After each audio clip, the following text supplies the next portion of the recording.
Hello guys, I'm so excited that finally I have just received my new book, The Bible of Bodybuilding. It's a book that consists of 400 pages. You can purchase this book on Amazon, and this book contains my former books, The PDs Used in Sports and the Good, the Bad, and the Ugly, plus the Training, Nutrition, Supplementation, but also including extra features, Q&As about gear, about HRT, but also a quiz regarding supplements, diet, and of course PEDs. So the Bible of Bodybuilding on Amazon, both on ebook and Kindle version.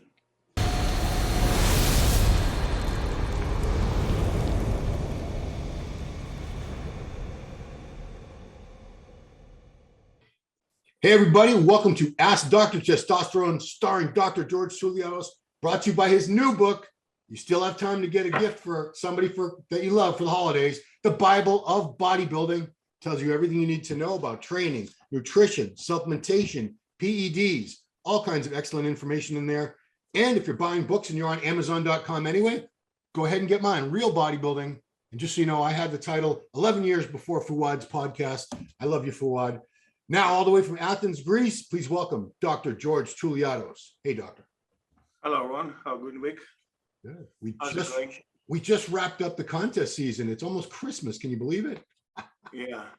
Ooh, Toronto. So this is the Toronto is for the next Olympia. Yeah.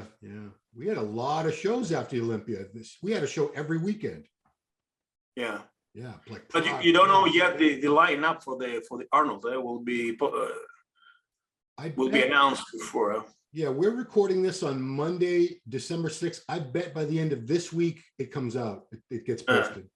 Yeah, I know a lot of people have been applying. They've been asking and, trying to get invited. So yeah, because they invite people and they also take, if someone applies, they consider it.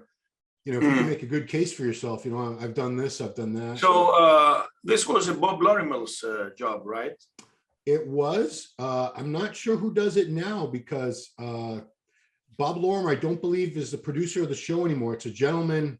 I want to say his name is Brian, and he's got experience with. Are you familiar with Comic-Con, those giant comic book conventions? No. Yeah, they're big deals. They're huge productions with a lot of celebrities. So he comes from that world. So he's hoping to make the Arnold Classic and Arnold Sports Festival bigger and better than it's so in order to accept the invitation, you should be very popular, for instance, and the audience to love you and it. Yeah, I don't know how they decide who they want in their show. They want the best athletes, but some invitations, for instance, from Greece, Mike K 3 times, I think so. Yeah. Jimmy Mendes also once upon a time, people perhaps, I don't know what are the criteria of choosing them. Well, I do believe I've been to the Arnold probably 25 times, and I think they like to have a real international flair. So sometimes there'd be an athlete from Russia or Greece or China. Yes. They want it to be a very, very international competition. So yeah, that you don't have to be like a top 10 Olympia. But it's also fascinating, the amateur, because it gives a pro card, NPC pro card, actually. Eh? Yeah. Well, you get a real deal. What most European guys want is the NPC card. Right. Yeah. It's a great opportunity. The Arnold Amateur gives a pro card. The Olympia Amateur gives a pro card. And you also, if you win the Arnold Classic, if you get your pro card there, you're automatically invited the next year. You can compete in it, which is a great opportunity. And actually, I was there for the 2016 amateur, and many guys, even from Middle East, come to compete and get the pro card. Europe also, South America, of course, Canada. Asia.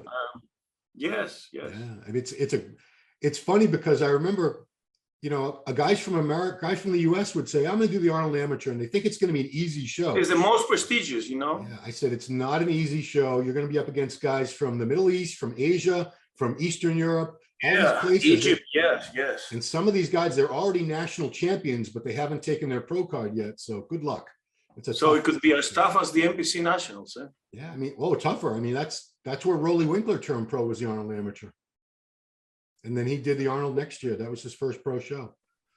Yeah, it's a great quality. All right, doctor, if you're ready for some questions, we've been getting some questions all week. This is a good one because I get people asking me this, and I don't know anything about peptides. I'm ignorant. So he says, hey doc, do you know which peptides such as GHRH and GHRP would be a good combination for GH production so that it would be comparable to 4 IUs of GH? No, I don't think we can compare the GHRH peptides with 4 IUs. I mean, we would be pleased if there is some recovery, decent recovery, and some anti-aging, but not comparable with exogenous GH itself. When I was very young and naive, I used to ask, if I take the whole bottle of arginine and onythine, would it produce 1 IU? So the best stuff is MK677, sermorelin, GHRP6 and RP2. Now, the problem with these proteins is that they increase tremendously the appetite, unlike the GH, So you can use them perhaps during the off-season, but they are ghrelin agonists. So, I mean, they stimulate tremendously appetite, and you may gain weight, The best time is to use them before sleep, because they help also to enhance your own production during REM sleep. But I don't think we can compare even 4 IUs of GH, I'm using 4 IUs actually 3 IUs of underground stuff GH 1 year round now every day. Yeah. And my IGF-1 is spiked. So I don't think we can manage this. Perhaps check out your IGF-1 when you're using them, but I doubt this is going to be super physiological. Well, let me ask you, doctor. So you're on the 3 IUs of underground GH. Have you 1.5 AM and PM since last September. Okay. Have you tested your IGF to see how that would compare? Absolutely, last week. So it was around 400, and the upper limit was 350, I guess. Okay. So is that what 3 IUs of pharma GH would do to you? The same levels? No, I don't think so. I mean, if I use a genotropin, I have used around 50 pence of genotropin in my life. Yeah.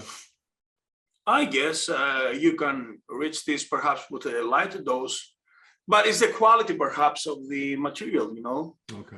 But the real deal is check out your IGF-1 levels. So even it's underground or not, doesn't make any difference. Right. Okay. It's not like the steroids that can be contaminated or underdosed on the, just check out the IGF-1 and this is what it tells you, the truth or not. Yeah, because so many guys use the underground stuff and they use a lot more because they think, well, 8 IUs of the underground is probably the same as 4 Sure, there IUs. is a rumor about this for science, but it's not necessary. Okay. Just work by evidence.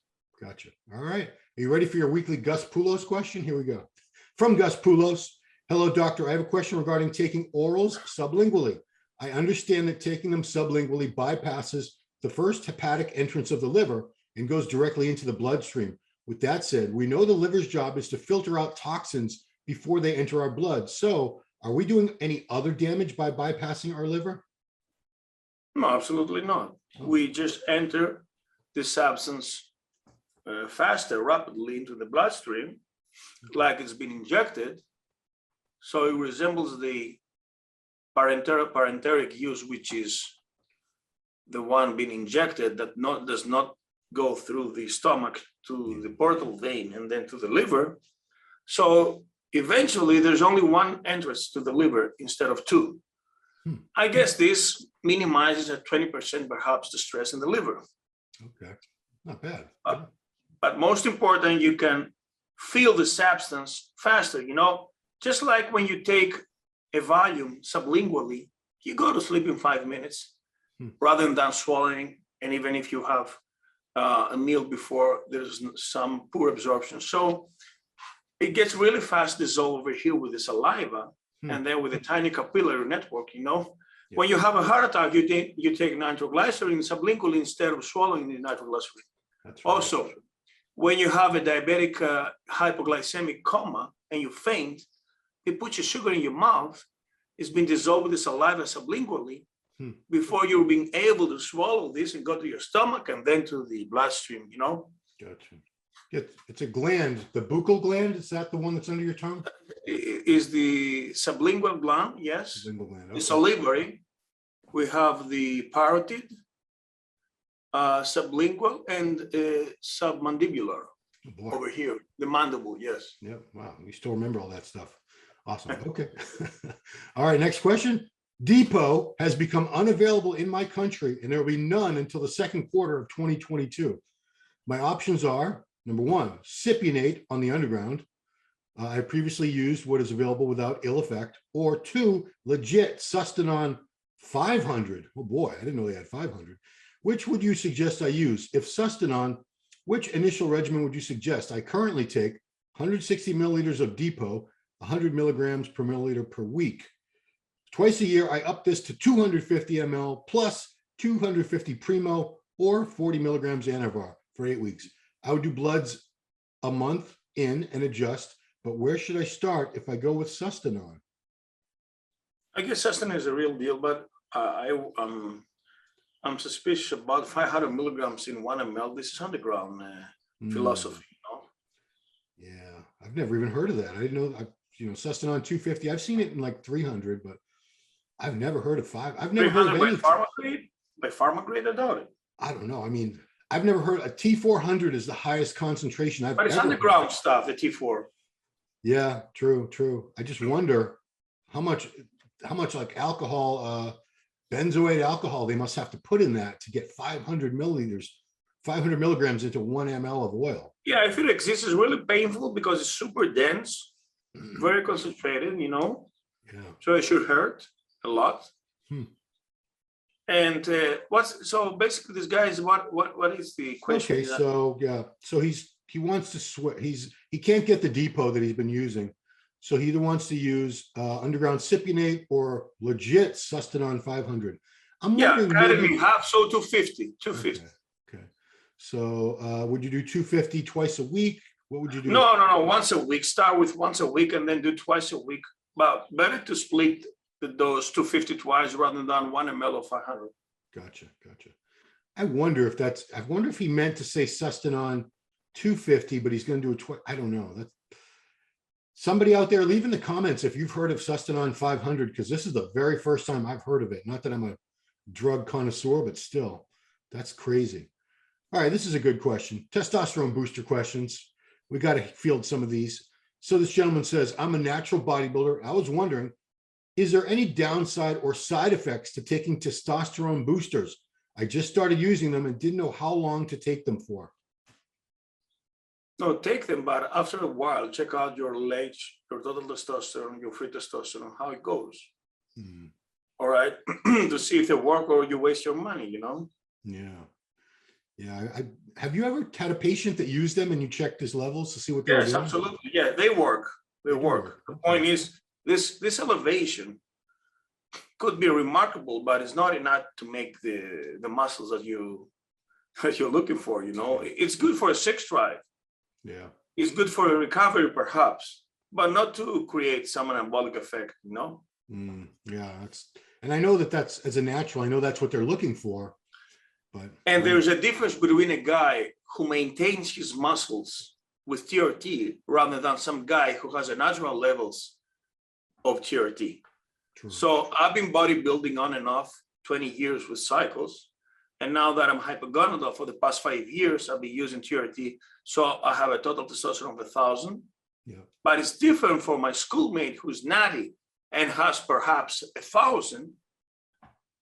We don't have the same effect, you know, the same anabolic effect, because I'm trying to maintain with his levels all my past. Yeah. And he, unlike that he didn't create all this anabolic effect with exogenous hormones, you know. So it's much different, of course. All these guys that cruise with TRT, the pros, when they come off, basically they maintain the gains rather than going catabolic, you know? Yeah. Yeah, that's why, you know, once you've been on cycles for many years, you can't go off. You have to cruise on TRT or you will lose a lot of your gains. When you cruise, you just don't go downhill, you know, you just maintain. Gotcha. Being biologically active, but of course you don't produce gains, neither you catabolize also. Gotcha. So yeah, I think that's a good way to do it personally. All right. Alopecia areata. First of all, alopecia areata, is that the disease where you lose all your hair? Well, actually, this implies for when the hair is not so dense. So in certain spots, it's missing hair, you know. androgenic alopecia is what we have over here, the temporal lobes, you know, and some occipitally. Damn it. Yeah. Damn it. Okay, so the question from this gentleman is, can DECA or any other AAS, anabolic androgenic steroid, be favorable in alopecia areata? Is So Barcitin DECA, B? yes. And then it DECA is says, the most friendly, yeah. yeah, it looks like it's a totally other question. So go ahead and answer that one first. So DECA is the most friendly because it metabolizes to DHN rather than DHT. But testosterone is the best as long as it's combined with the anti-androgens, the 5-A reductase inhibitors, dutasteride and finasteride, plus minoxidil and ketoconazole. Okay. So the second question, I don't know if this is even related. Is barcitinib, do you know what that What is it? I don't know. I have no idea what is this. Okay, then never mind. We answered the first part. Sorry, sir, that we don't know what that. I don't know if you spelled it wrong or if we've just never heard of it. Okay, here's a good one. Can low cortisol cause low testosterone or vice versa? Can low testosterone cause low cortisol? And is there any natural holistic remedy to repair the adrenal glands? I'm asking because I have symptoms of low cortisol, currently waiting on a test, but if it is low, I would have to take hormones for the rest of my life. There has to be a way to repair the adrenals holistically or even through surgery. Wow, what do you do for your Now, when adrenals? testosterone is high under a cycle, usually cortisol is managed because they're antagonistic, the corticosteroids with the androgens. Now, when the vice versa occurs, so when cortisol is sky high, somebody who's natty, then it eats up the testosterone and becomes catabolic. Actually, cortisol is catabolic itself to the muscle tissue, but also to the fat tissue, so it burns also some fat. In the long term, though, it creates visceral fat. So in the short term, the acute stress burns some fat, but also burns muscle. In the long chronic stress, there are people who look flat in the midsection because they're super stressed all their life. They have skinny limbs like the Cushing syndrome. Yeah. And they say, I don't eat anything, but I'm still fat. Yes, because your stress creates you like this. It's the hormones. Now, Cortisol. yes. And cortisol is the enemy of the bodybuilder. You know, they are freaking out, panicking, because if you go to a funeral, then they're afraid that they're going to lose some muscle, you know. It's true. Yeah. You missed So, one meal. Now, when the cortisol is crashed during the adrenal fatigue, though resembles the Addison, but adrenal fatigue is when the adrenals are tired, they are toasted, which is a gradual degradation, you know, depending on lifestyle, but it's reversible. The cortisol is low, and you have the same symptoms like the Addison, which is hypoglycemia, hypotension. So you feel totally drained. You feel like a wreck. You wake up in the worst mood, and this gradually improves during the afternoon and the evening, you know. But you are insomniac. You are very stressed, and you don't have a good sleep. And this can be managed with, number one, take off all the stimulus from your day, you know. Yeah. Take B complex.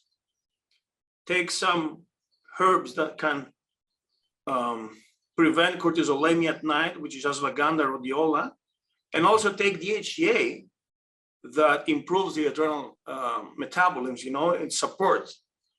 But also fix your sleep, and should be 11 to 7 fixed, you know, before midnight. Perfect. All right, cool. Our final question, will low dose testosterone still shut down natural production?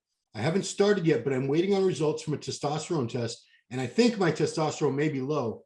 I'm 38 and have low blood pressure and have chronic low cardiovascular function, meaning I can't do anything strenuous, yet my echocardiogram, lung capacity test, EKG, and lung MRI are all normal. I think I may have low T or low cortisol or androsterone. I'm just waiting for confirmation. I halfway want to try a cycle of tests with or without that, just to see if I can feel normal again. But if it is in fact testosterone, can I fix it with test boosters or herbs like maca and saw palmetto? Or can I take test temporarily?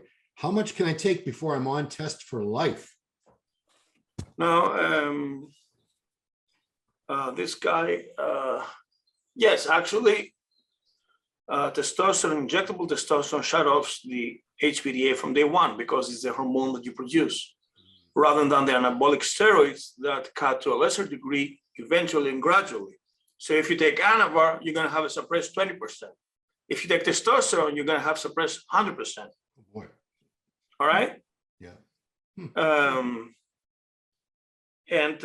This guy, of course, he should check the levels Right. to see how low they are. I'm an advocate of a PCT protocol with HEG and clomiphene tamoxifen, along with some testosterone boosters, you know.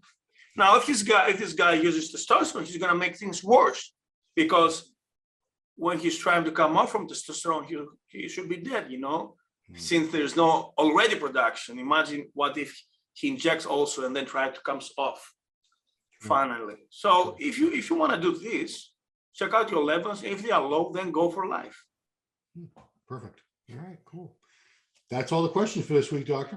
I want to encourage you guys, check out the website you see behind the doctor there, gtoul.com. That is Dr. T's website. You can get all his products there. Plenty of articles in English and in Greek. Follow him on Instagram at Dr. George Tsouliatos. Subscribe to our channel, please. Hit the notification bell and turn on your notifications so you know when we have more awesome video content for muscular development. So the Arnold education will be March 3 and 4th. So on Thursday and Friday, the first and the second day. And actually on Thursday, we're going to have a special guest. Last year was Ronnie Coleman. He had, you know, he signed the books. He told us his life story, you know. Yeah. So who knows now who's going to be a guest. And of course, the special occasion was when Arnold came for a picture, you know. Yeah. Well, he better. I was holding my book like this. You got the picture with him, right? Yes, of course. I've never got a picture. He was 1 feet in front of me, you know. Yeah. Everybody said Arnold, Arnold, Arnold, Arnold. That's the thing. I've been like right up against his back at the breakfast buffet. I'd say, Arnold, Arnold, Arnold. He doesn't turn around because he's many people are bothering him all the time. Of course. But I was so happy and satisfied when he had a glance on me, you know. Yeah. I mean, for just, you know, of a blink of an eye, 1 or 2 seconds. I mean, we grew up watching this guy's movies, you know. Yeah, man. Yeah. It's like larger than to me, that's like a real life. I know he's just a man, but man, it's like a kid in a candy store, you know. Yeah, I mean, geez, pumping iron. I was so excited when they told us Arnold's gonna come for a photograph, for a photograph, you know. Dude, I'd be like a little kid. I'd be like, oh boy, oh boy. Yeah, it's cool, man. All right. Well, Doctor, thank you so much for answering the questions, giving your expertise, your knowledge, unique perspective. One of the only medical doctors in the world who has walked the walk, talked the talk, national bodybuilding champion. So 36 columns in the magazine, and I counted the pages. There are 83 pages. You're way better with numbers than me. I keep messing up what number episode we're on. I'm always like off by 1 or 2 or something. Yeah. Anyway, guys, thank you so much for watching Ask Dr. Testosterone. Please join us again next week. Thanks for watching.